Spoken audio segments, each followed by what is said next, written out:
You're listening to the Chorus One podcast, a show that covers decentralized networks and their impact on the evolution of automated and borderless economies. On this podcast, we invite pioneers and builders to discuss the decentralized protocols and projects they are working on. So hello everyone, welcome back to the Chorus One podcast, where it's been a little while between drinks, but we've been graced with the presence today of Sam Hart, the co-author of the Cosmoverse Hub Whitepaper.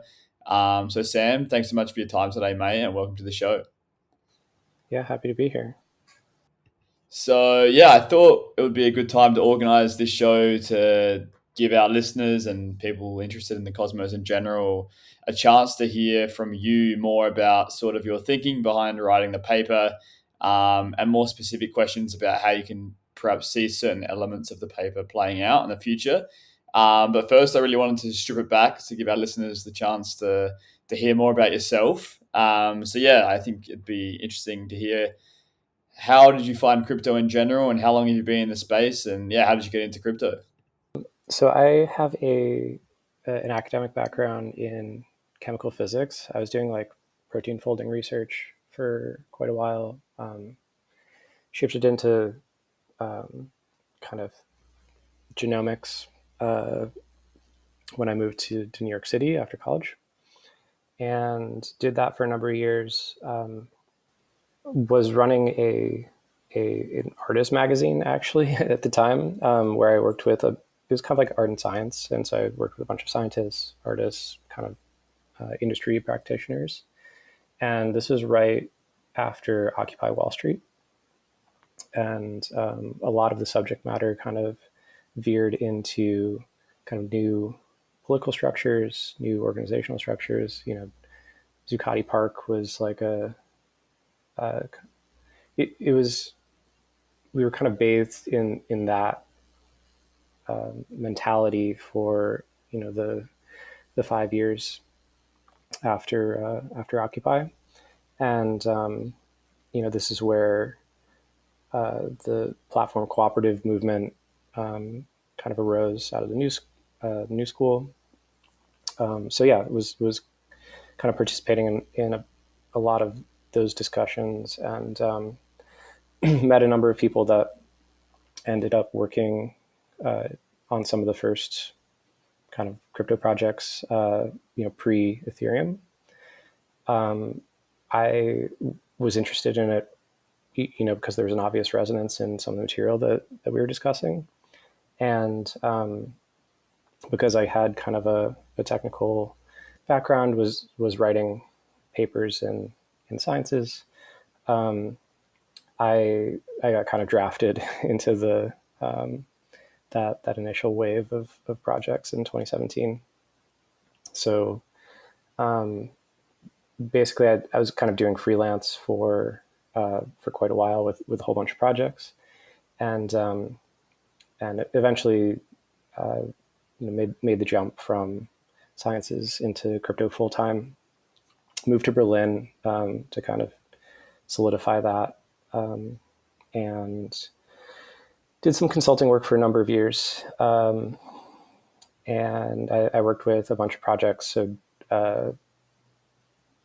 some of them in Cosmos, some of them in Ethereum, and got to know, you know, kind of what I was interested in, what I liked. I was doing kind of economic analysis, white paper writing, product strategy for a number of these projects. And then the pandemic hit, and I just decided I didn't want to be doing freelance during a global pandemic. Billy Rennekamp at the time pulled me. I mean, he was basically working at Tendermint Inc. Tendermint had just melted down, and the ICF was like 2 people at the time, an accountant and CFO, and so he was like, do you want to help me rebuild the ICF and like save the Cosmos ecosystem? And you know, I didn't have anything better to do, so that was kind of my entire pandemic, is just kind of gluing back together the Cosmos ecosystem, working with teams like Chorus and many others to kind of get the ship pointed in the right direction. We were incredibly successful. Cosmos is doing great. And about 4 months ago, 6 months ago, maybe, Ethan was basically like, okay, like Cosmos is doing okay. Like, thank you. The Cosmos Hub is now like the most important thing because that has gotten no attention for far too long. And so I was kind of pulled off of doing ecosystem strategy and capital deployment to working on the Hub white paper. So I was kind of the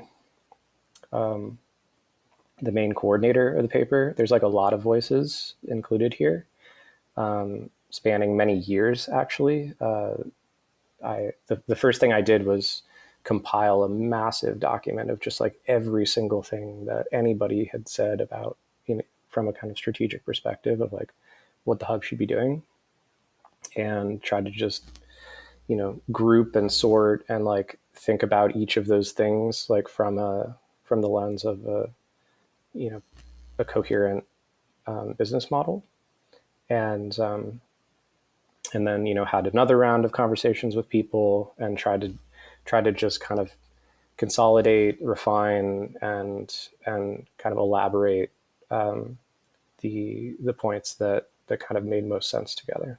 Cool. Yeah. Thanks so much for the background. And you mentioned a few Cosmos legends in that passage, but I think that is one of the great things about the Cosmos is having people like you in there that have been around for so long. And like you said before, it has been quite a successful few years for the Cosmos. In fact, it's been a few years that's really allowed the hub to like accelerate compared to some of like peer ecosystems, I'd say. So yeah, you mentioned before you spoke to a fair few people in the Cosmos ecosystem to write this white paper. um, how was this you that decided who to reach out to, or did you have a list in mind, or how did this sort of come about with who to speak to on the paper? If you're kind of like in and around the core teams, of which there are many, there are watering hole discussions, and like a lot of this was kind of presented in a pretty casual form in Slack or Discord or Telegram or whatever. And I just happened to have kind of been a party to much of that over the years. And um, so kind of digging through old conversations was kind of the first step. There are several documents that also provide some guideposts. So the original white paper, of course, the Cosmos white paper, which doesn't say a whole lot about the Cosmos Hub, but there's a couple hints. Jaquan published he's a strong proponent of the interchain security model.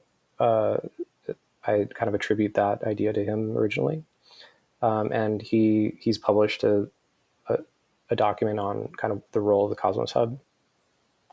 And Zaki had the Atom 2021 document that he wrote. Ethan and I wrote this more kind of narrativized the Cosmos Hub is a port city blog post a couple years ago that was more kind of symbolic than technically material, but yeah, there's all these kind of touch points that were good starting places, and then it kind of proceeded to a more kind of holistic analysis of like, okay, well, what's possible. There's also a bit of path dependence. We've already kind of made some commitment to interchain security and liquid staking. Like those are in flight right now, and that actually kind of eliminates a few paths. Like the Cosmos Hub adding interchain security like really means that it's not going to be a great DEX, for instance. I mean, that was kind of proven out. That actually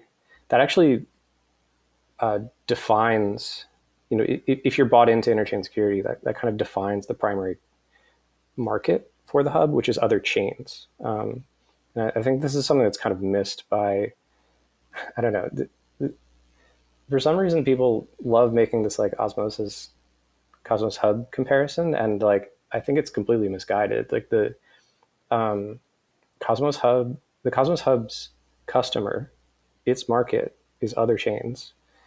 Osmosis's customer is our consumers, traders, and that's going to be reflected in, up and down the entire organizational structure, infrastructure stack. Like that informs every single decision that's made about the product, and it means that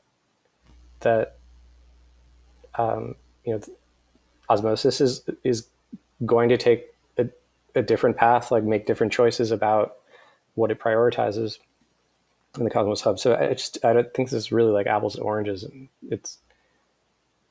I don't know. It's a little bit frustrating because we could have just like a much more collaborative environment if people understood that there's really like no direct competition there. Yeah, no, it's an interesting point that you touch on. I myself, always been a Cosmos Hub bull. So yeah, I think it has plenty to give, and I think consumer chains and interchain security is definitely a really cool concept that I think the hub is best positioned to sort of leverage in order to sort of, I mean, not compete, but position itself as a winner in the ecosystem, which I think many people hope it is. But I want to strip it back just slightly to a person who might be listening who isn't so familiar with like the concept of interchain security and consumer chains, and potentially even relevant to what you just said about osmosis. So, what is interchain security and consumer chains on the hub, and why would the hub choose this path over something like an app chain, like what osmosis is? Yeah. Um, so interchain security is a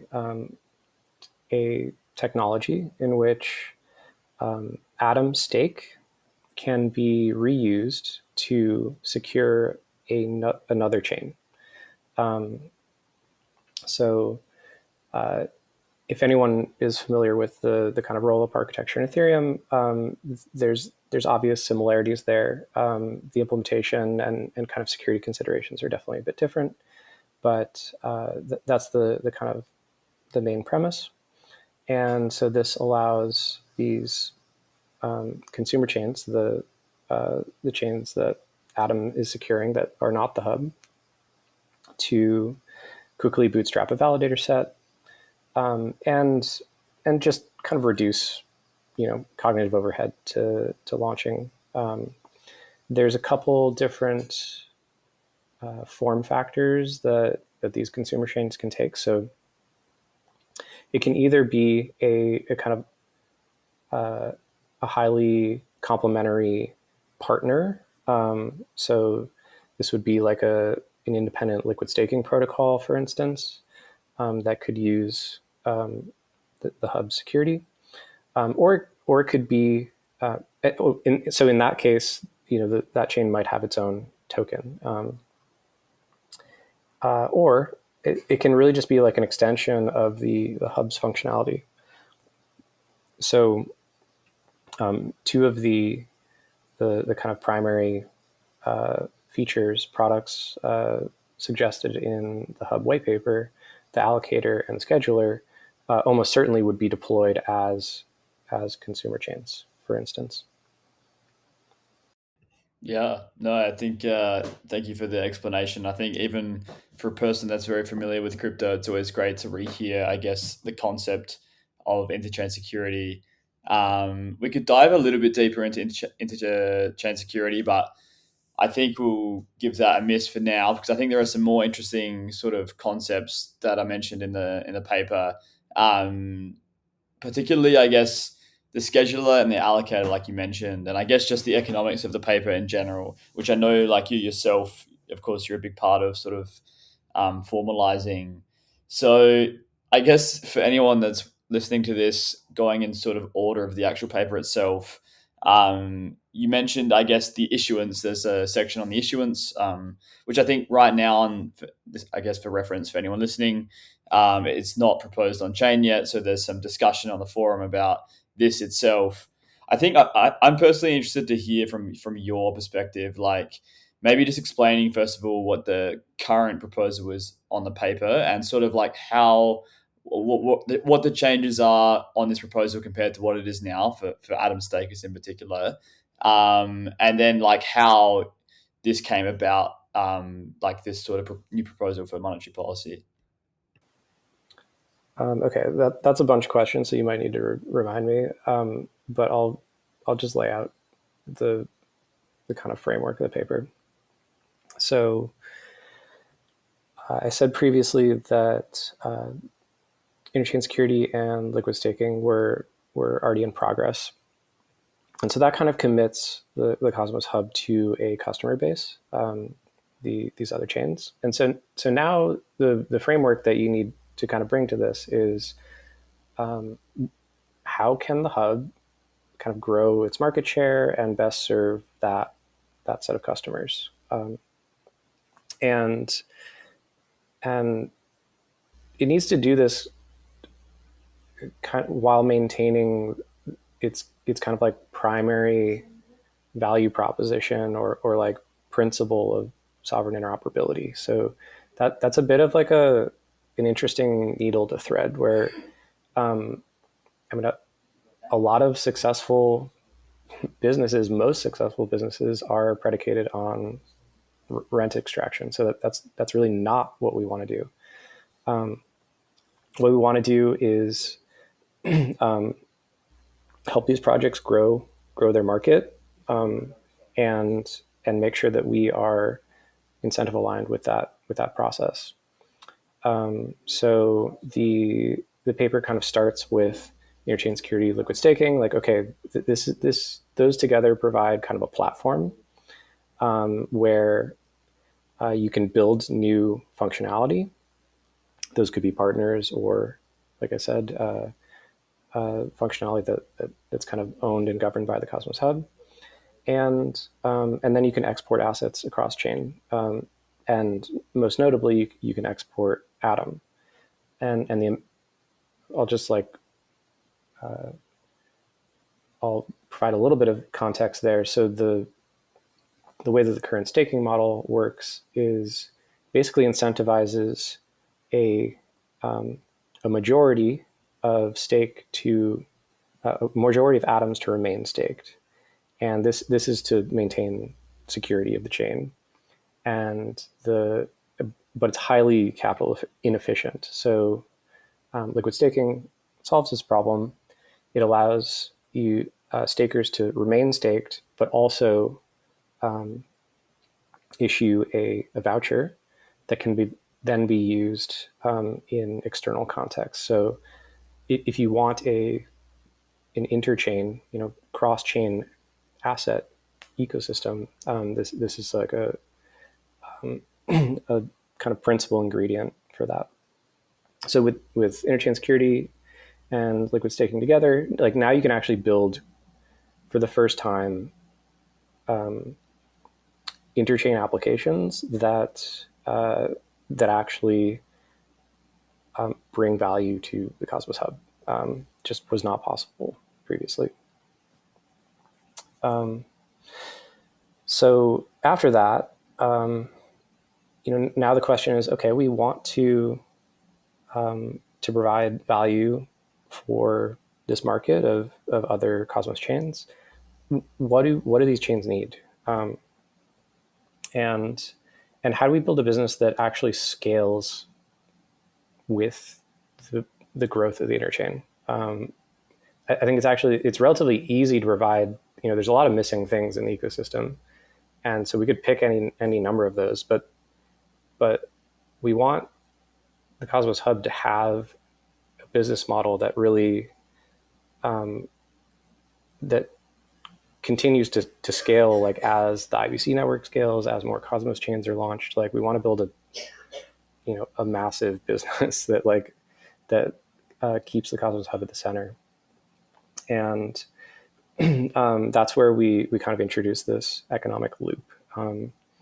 And the idea is we want to grow new Cosmos chains, get them to transact with each other, and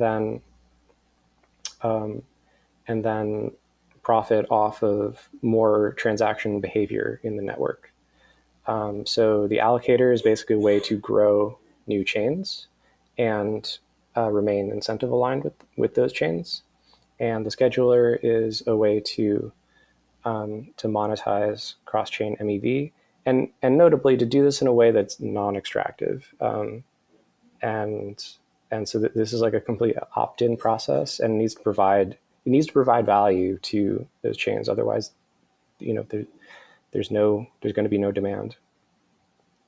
The end, I guess, the last note here is like the end game is for Atom, liquid staked Atom, to become deployed widely in the network, and to kind of enshrine this like network of partnerships and economic relationships with with a dynamic, like rich economic ecosystem.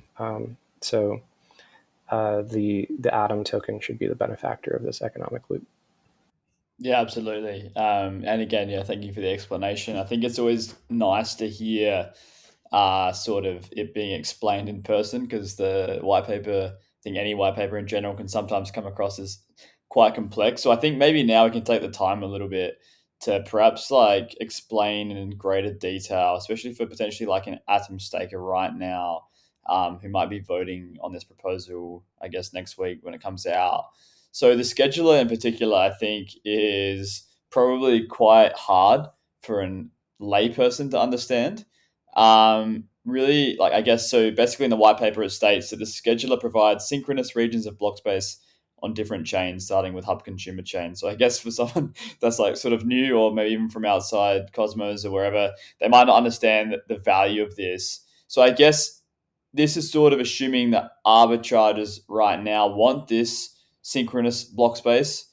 So first of all, what is synchronous block space? Does it exist in Cosmos already, or does this bring in a new type of market that a new type of player, i.e., an arbitrager, can leverage? Yeah. It's funny. I was kind of going back and forth with Tarun the other day, and he was arguing that there was not enough details. It was not spec'd out sufficiently in the paper, and like I'm getting it from the other side, like it's way too complicated. It's just you can't please everybody. So the scheduler is basically a recognition that block space is the primary commodity common to all blockchains, and Cosmos creates this model where there's actually an abundance of block space. However, the what become so if you have abundant block space, the thing that you actually end up caring about at the end of the day is kind of like particular, time space relationships. So you want like block space at this time on this chain, at this precise moment, like right after this transaction or this like liquidation event or this whatever. And so the idea is that this gives chains a more powerful way to express that block space. They can sell this themselves, and they will. My philosophy on this is like chains will attempt to monetize their block space like to the degree possible. And that means trying to capture as much revenue as possible, trying to direct that back to validators and token holders.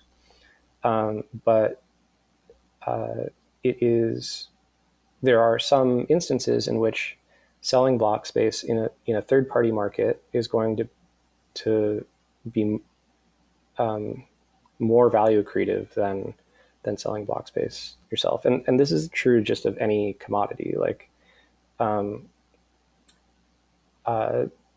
different markets have different market participants, and a market that is able to pool different resources allows you to aggregate them in different ways. And so a pretty kind of common pattern that you'll see, common use of block space is performing an arbitrage transaction. And so just as an example, like two dexes, you want to arb the price on from one dex to another. And in order to do that, you want to ensure kind of synchrony between both of those state machines. And today you can do that with an off-chain marketplace like Skip or Mekatech. However, the way that those systems work, they have relationships with individual validators on each chain, and they basically don't have a complete guarantee. Like, not all validators are going to run the software, and they're so that they're only able to kind of provide a weak guarantee of availability of that kind of synchronous block space. So the scheduler is basically a way for chains to opt in to providing a stronger assurance. And these market participants, traders who want to perform the ARB, our thesis is that there will be demand for that stronger assurance of synchronous block space. There's a whole bunch of other cool stuff that you can do with kind of scheduled block space. I think it opens up like a kind of new avenue of creativity. So the ARB is kind of like the simplest possible interaction that you could have. But yeah, I mean, if you look at distributed systems, like scheduling is just like an incredibly rich domain. And so, yeah, I've been working with the Informal team to kind of like marry some of the research around Tendermint with the scheduler system. Yeah, no, really well put, and I totally agree that a marketplace with many participants with many different interests, just in general, there'll be more demand for the supply of block space. But I know you're passionate on the subject, so I want to give you a little bit of room to talk about some of the more complex things than arbitrage that you can do, because I do think that this is where it does get interesting. And yeah, I think it's funny that you say that Tarun said it was complex. I mean, I could argue both ways, where like maybe for someone like Tarun, it wasn't complex enough for MEV. Then for the person who doesn't know anything about MEV in general, it's such like a topic that's just so early and it's so hard to explain. And that's one of the things I really like about the white paper in general, is that it is like an ambitious white paper and it is trying to achieve things that are very new. But yeah, would love to hear. I guess I saw you tweet the other day that some payment for order flow idea using the Interchain scheduler. Is this the type of idea that you're talking about that's possible with the new technology? Yeah, I mean, I think the sky's the limit. Let me do a little bit of a step by step on like what's going on. So for like from an architectural perspective, so in order to use the scheduler, the idea is that a chain would add a module to Cosmos SDK or compatible application framework, and what it would do is it would say, okay, I'm willing uh, to offer this region of block space uh, every 10 blocks. So maybe it's not the top of the block, maybe it's the kind of just after that. And this is kind of my mental model of how block space is going to end up kind of playing out. Like the top of the block is like always going to be reserved for the chain. It's the chain's own like market making and like arb strategies or whatever. It's going to try to like do its own liquidations and whatever. This is what osmosis is doing today. It'll just be kind of segmented, and so perhaps the scheduler is like kind of in the middle there. And so okay, the module says, all right, this portion of block space is reserved. It's reserved for an individual that has a special token, an NFT basically, that corresponds to the this kind of right to insert transactions in that space. And so that NFT is minted on the scheduler chain effectively, and auctioned in a shared kind of in a batch with tokens from other chains, regions of block space from other chains.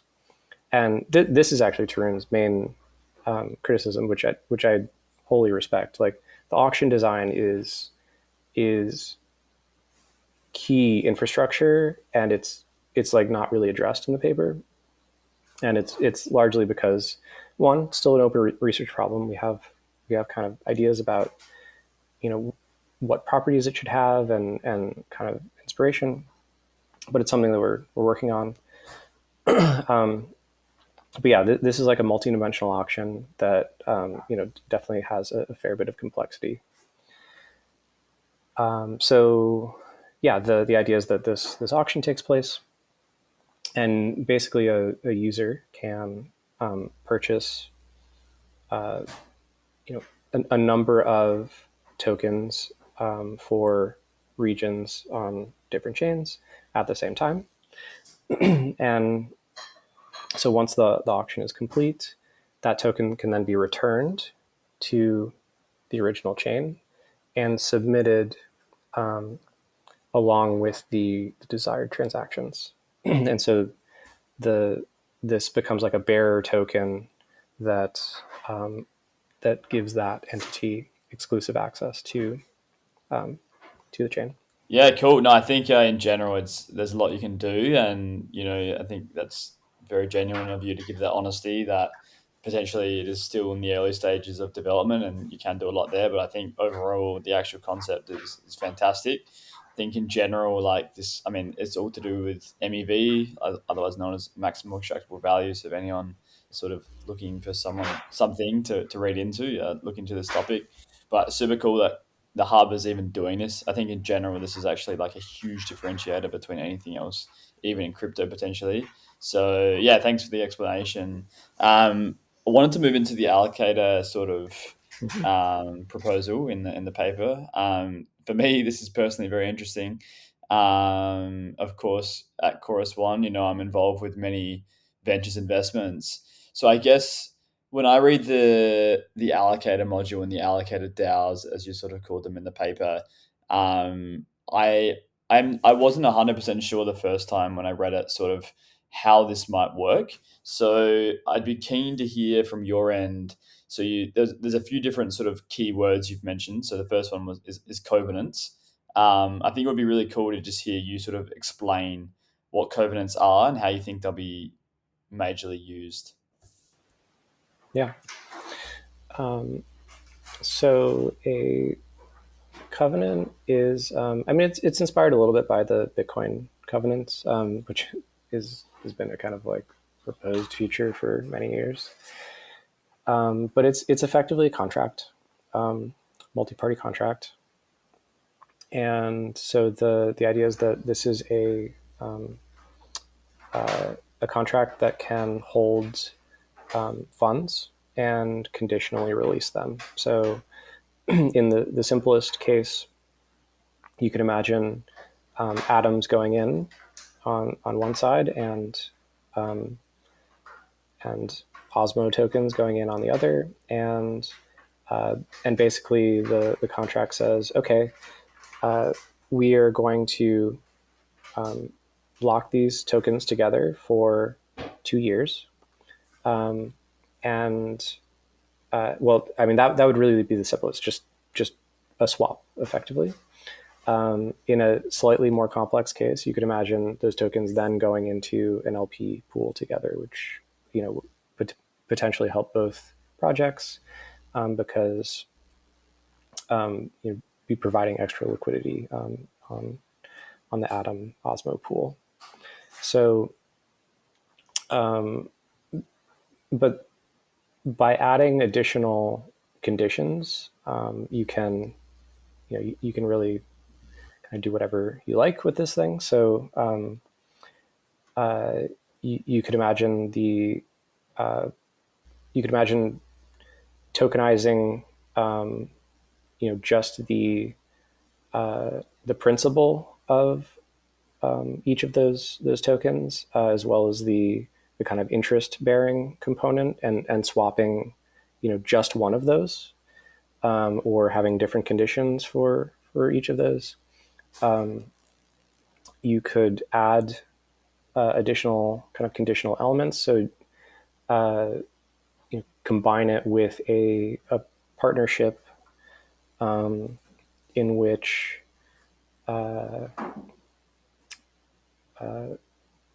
all Atom liquid staked assets should receive additional Osmo rewards or something like this. So it's basically a way to perform or enact business relationships between Cosmos chains. And in terms of like a sort of Cosmos chain, so I could fully understand, I guess, why the hub would be desirable, because they can diversify a bit, and Atom is more of a base asset. So why would another Cosmos chain potentially be interested in this? The ICF gets asked all the time, like by new projects in the space, like how do we get like ecosystem or Cosmos Hub alignment, and we didn't really have a good answer. It's like, okay, well, we'll just help you. I mean, like we can do what we can, but like there's actually organic demand for this today.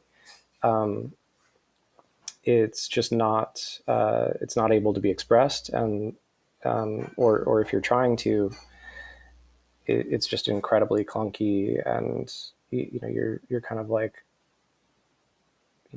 it's pretty greenfield process to do like a token swap. Not only that, but it's not a trustless operation. Like you're going to end up doing multiple proposals on different chains. Like one of them could not proceed, and it's a mess. So this is a way of trying to streamline that process, make it trust minimized, and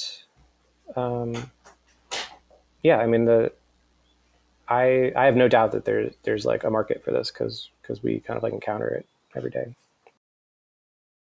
Yeah, no, I could see that definitely to an extent. I guess it's really targeting, I guess, chains that are more up and coming and want the connections, as opposed to potentially, I mean, I'm not sure exactly, but the bigger chains maybe. But yeah, I could see it being hugely beneficial for them in terms of alignment. So you mentioned it before I as mean, yes well. and no. I mean, Sunny has been talking about this mesh security thing. Like same idea in a lot of ways. Like the mesh security is a mechanism of collateralizing,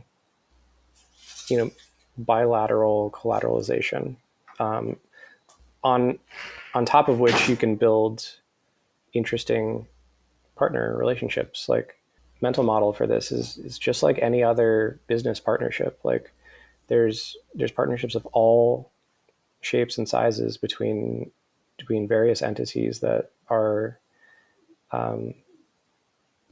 are positive sum for both parties, and so this creates a way to engage in that.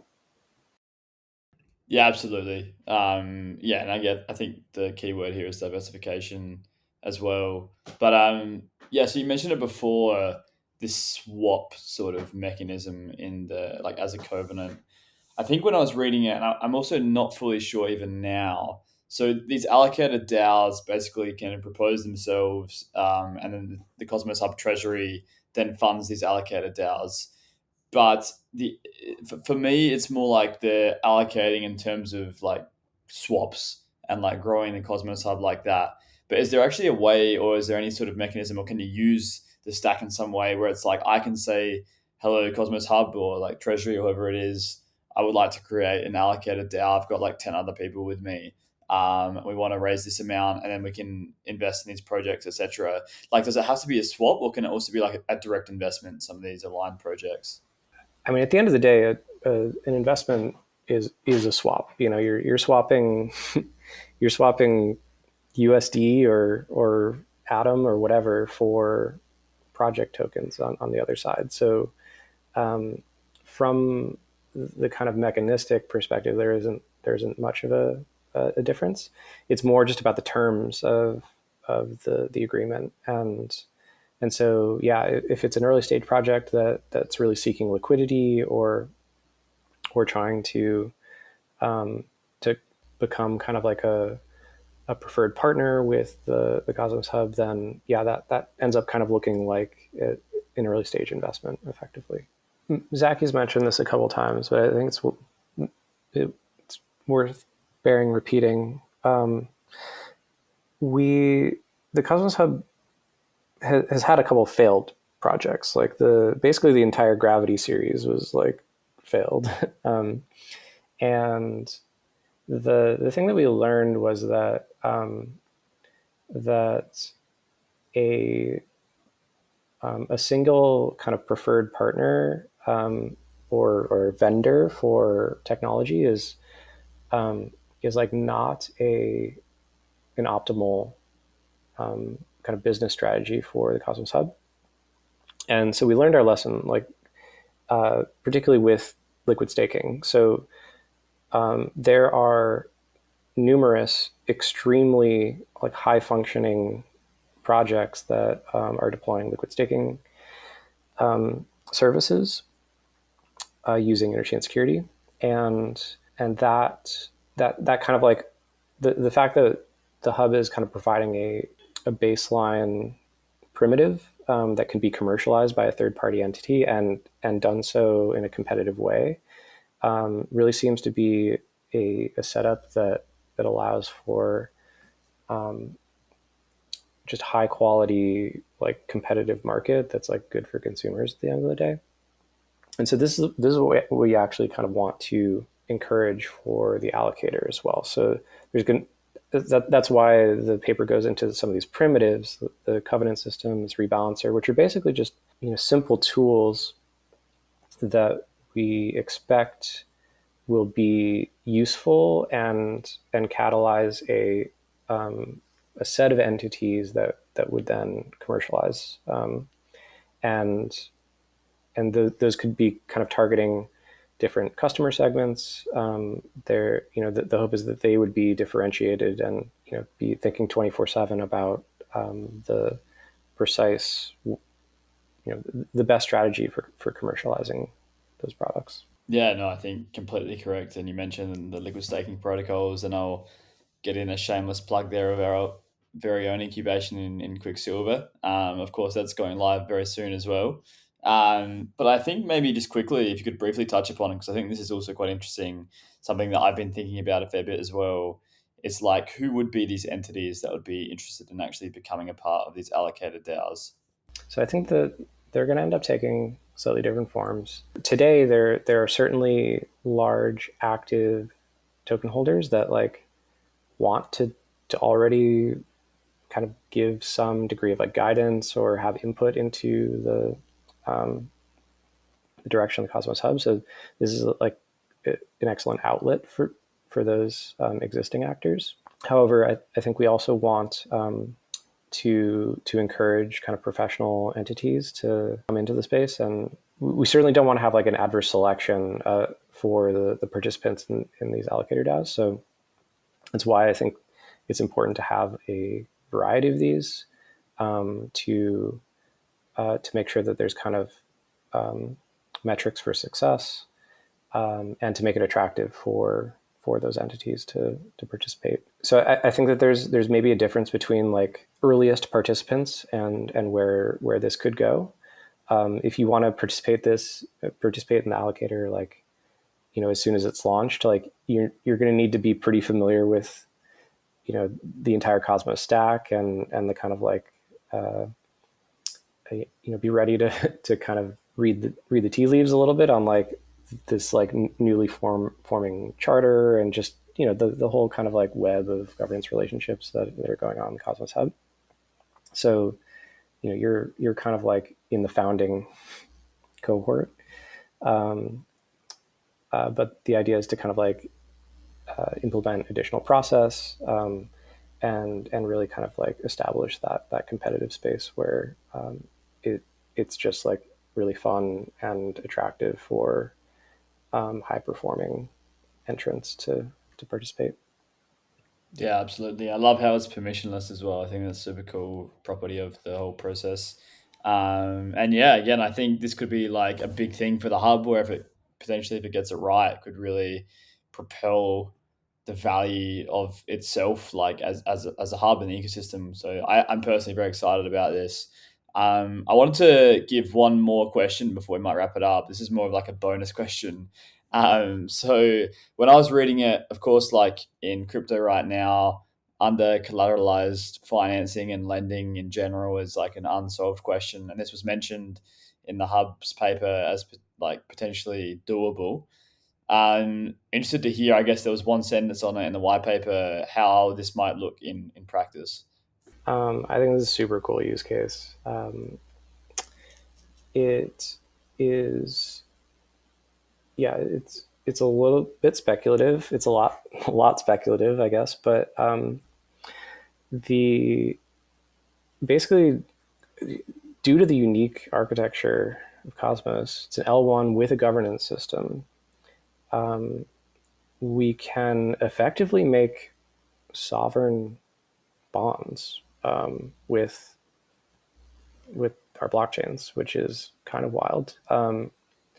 There, obviously, it comes with certain risks that one needs to be aware of, but uh, if there are chains that are generating cash flows, that's kind of an obvious component that can be used for